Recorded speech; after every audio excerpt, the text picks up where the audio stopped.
The film opens in Australia after massive bushfires, showing the destruction left behind. In these outback regions, such fires are common and heavily affect wildlife, though life still continues. A moment later, we see a predator attacking a kangaroo in the forest. A motion sensor camera captures it, but the creature itself isn't clearly visible.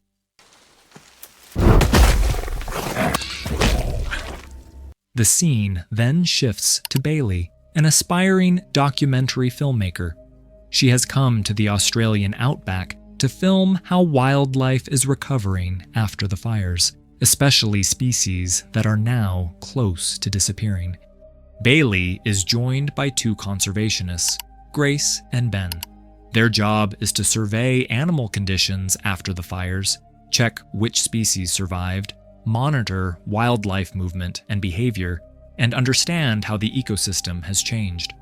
This is Bailey's first time in the area. Before the trip begins, she records a few shots while Grace gives her basic information about the local wildlife.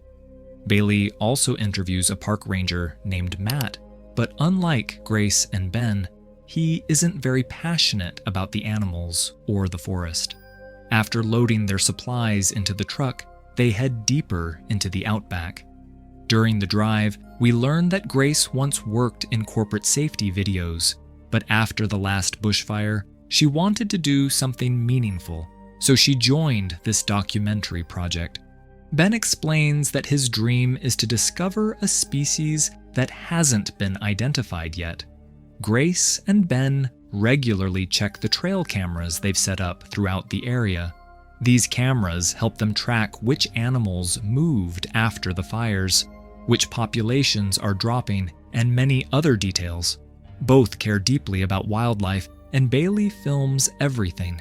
Grace also mentions that when one species disappears, it affects the entire ecosystem, and many animals rely on others for balance and survival.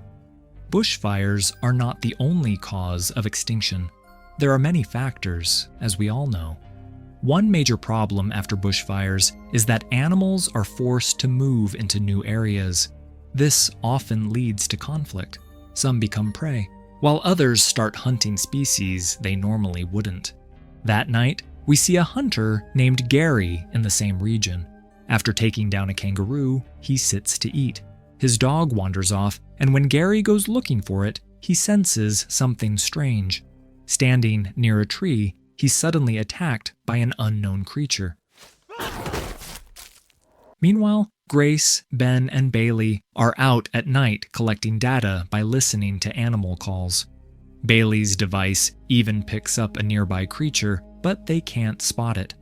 Later, the three talk, and Bailey shares a memory from a zoo visit where she once saw a gorilla attack a small animal that had accidentally entered its enclosure. Families and kids were watching, and the moment shocked her. She explains this is why she believes animals shouldn't be kept in cages. They return to their tents for the night, but the forest sounds scare Bailey. She ends up sleeping in Grace's tent. Through their conversation, we learn that Bailey's brother died in a bushfire, and this documentary is her way of doing something meaningful.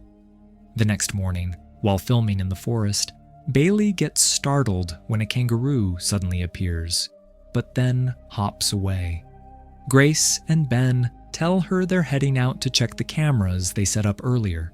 They keep traveling in the truck to check their trail cameras, but the footage only shows normal local animals.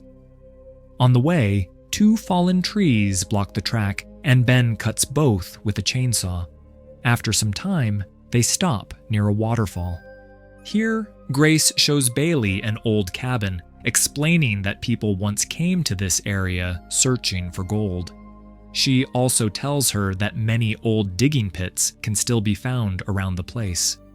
Bailey records drone footage while Ben goes to check the last camera. It has fallen from its spot, and nearby they find a dead kangaroo and some strange fur stuck on a tree. They review the footage to see how the kangaroo died. The attack happened at night, the same moment shown at the start of the film. The video is unclear, but it looks as if something jumped onto the kangaroo from above. It's difficult to tell what kind of creature it could be. Grace says they should inform Ranger Matt. Ben thinks the creature, whatever it was, is probably gone because the footage is old and it might not even be an animal. It could be a person. Still, they decide to call the ranger. They call Ranger Matt and wait for him to arrive. While Bailey is recording footage of the area, she notices large claw marks on a tree. The surprising part is that the creature seems to have 2 thumbs. This makes them even more curious about what animal it could be. Ben suggests leaving some bait so the creature might return looking for food. The 3 of them set up their equipment. Meanwhile, we see Ranger Matt heading toward them. On the way, he stops at a campsite, but finds no one there. It's the same place where the hunter was attacked. Back in the forest, Ben suddenly remembers something. He tells them he might know what the creature is. A Carnifex, a carnivorous marsupial active only at night. Grace laughs, reminding him that Carnifex supposedly went extinct 50,000 years ago, and they never had 2 thumbs. Ben says it could be a subspecies. Scientists have been wrong before, and animals once thought extinct were later found alive. So there's a chance some of its species may still exist. Bushfires and climate change may have forced these creatures to migrate closer to human areas. Bailey asks Ben more about the creature. Ben explains that a Carnifex is about the size of a bear, but far more dangerous. Hearing this makes Bailey nervous. She begins recording as Ben gives more details. He says Carnifex is a Latin word that means an executioner or butcher. According to the film, it is an ancient hidden predator with a highly strategic hunting style. It never attacks openly, instead relying on ambush and careful planning. They watch their prey's movement, wait for the perfect moment, then jump from above. Their first strike is always to the neck, damaging the spine so the prey can't move. After that, they drag the body away. Bailey asks how such a deadly creature could go extinct. Ben says climate change wiped them out. Meanwhile, Ranger Matt reaches the forest and finds the hunter's gun on the ground. As he picks it up, he hears an animal noise. He shines his flashlight and sees the frightened dog from the earlier attack.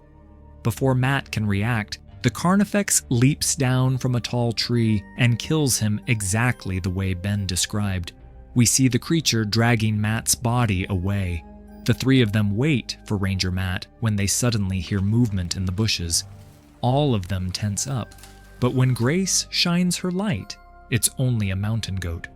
A moment later, something attacks the goat and kills it instantly. They hear everything. When they look up, they see the Carnifex climbing a tree and placing the goat's body on a high branch. Ben explains that the creature keeps its prey off the ground to protect it from other animals. Ben and Grace are shocked but excited. They've just found a species the world believes is extinct.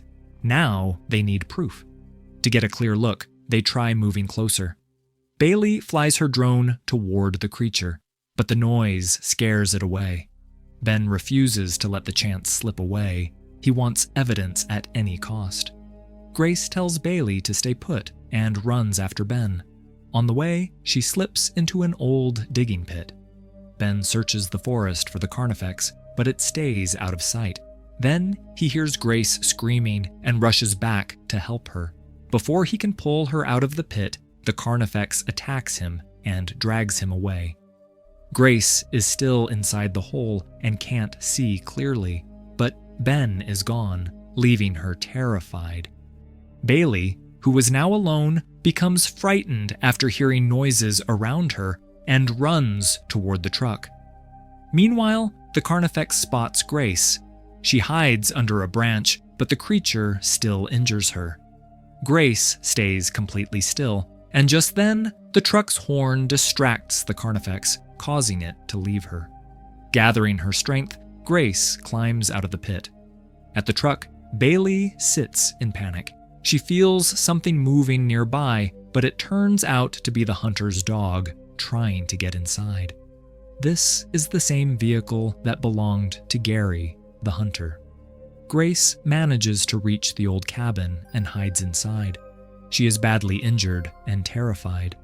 At the same time, Ben regains consciousness on a high tree branch where the Carnifex had dragged him. Just as Ben explained earlier, the creature damages the spine of its prey, so he is now paralyzed and unable to move his lower body. While trying to shift, he falls from the tree. His condition is critical, and the Carnifex soon returns and finishes him. Ben's painful screams echo through the jungle. Meanwhile, Grace has taken shelter inside the old cabin. She hears noises outside, and when she looks through a small hole, she is shocked to see the Carnifex waiting right there. It even tries to break in through the roof. When she gets a chance, Grace runs out of the cabin. She reaches the truck where Bailey is already hiding. Grace tells her that Ben is still out there, so they go to rescue him. But near the tree, they only find blood. They understand Ben is gone. The two rush back to the truck and try to escape, but after a short distance, the vehicle gets stuck. Grace steps out and ties a rope around a tree while Bailey tries to pull the truck free. Suddenly, the rope snaps, the truck flips over, and Bailey is seriously injured. Bailey suddenly hears the creature right outside the overturned truck. She tries scaring it away by flashing her camera, but the Carnifex breaks the glass and starts dragging her out. Before it can take her, Gary's dog jumps in and attacks the creature. At the same time, Grace arrives with the hunter's gun, which has only one bullet. She fires, and although the Carnifex isn't killed, it gets scared and runs off. Both women finally get a moment of relief. By morning, Grace and Bailey begin walking through the forest with the dog, hoping to find a way out. But they are badly injured, far from help, and without a vehicle. Night might fall, and the creature could attack them again, and they may never make it out alive. This is where the film ends.